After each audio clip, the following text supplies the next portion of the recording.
we call it virtual guarding, right? That's crazy. So that's a I guess a service that we kind of provide in the sense of if you have your area covered enough, you're able to act like a guard in a sense.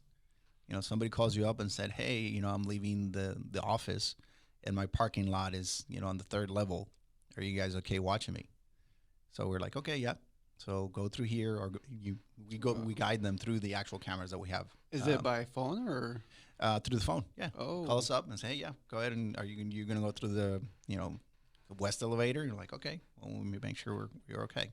And before they get out, I mean, if you notice something, you tell them, hey, just hang on.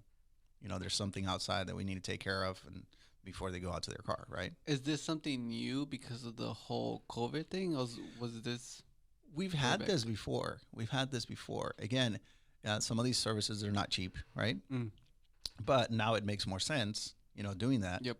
because there's less and less people at the workplace, and the parking lot is less and less full. So when you go in and you go out, it's more important now than ever to be secure.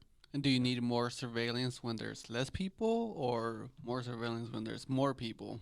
It depends. It depends on how secure you have your place. Mm, You're always going to have the need for a normal alarm system that does its job, right?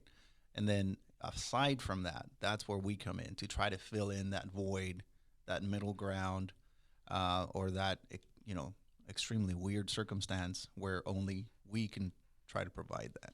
And with that, with the virtual security guards, are you able to now see more?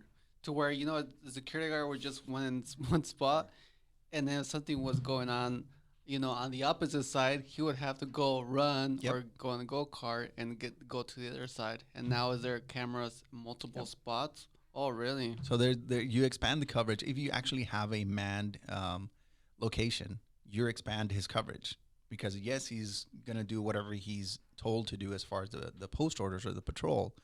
But at the same time that he's doing a patrol on the north, there may be something happening on the south, and that's where the camera comes in.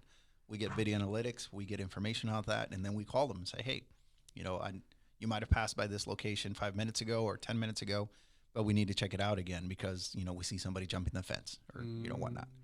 Um, so yeah, you're increasing your security, coverage, and then reducing your risk. wow. So That's pretty neat. yeah. And is that still one person, or is there multiple people looking at the cameras?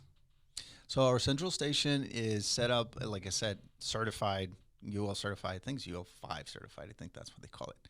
But it's really good in the sense of they follow the guidelines that they're supposed to. So they separate the areas and the sites, and several people are able to manage that. So, and I haven't been there lately. The last time I was there, I don't know, 5 years ago, 4 years ago. Um, but there, as we grow, then so does the command center, Mm. because they want to make sure that everything's covered, everything's coming in, everything's checked. So,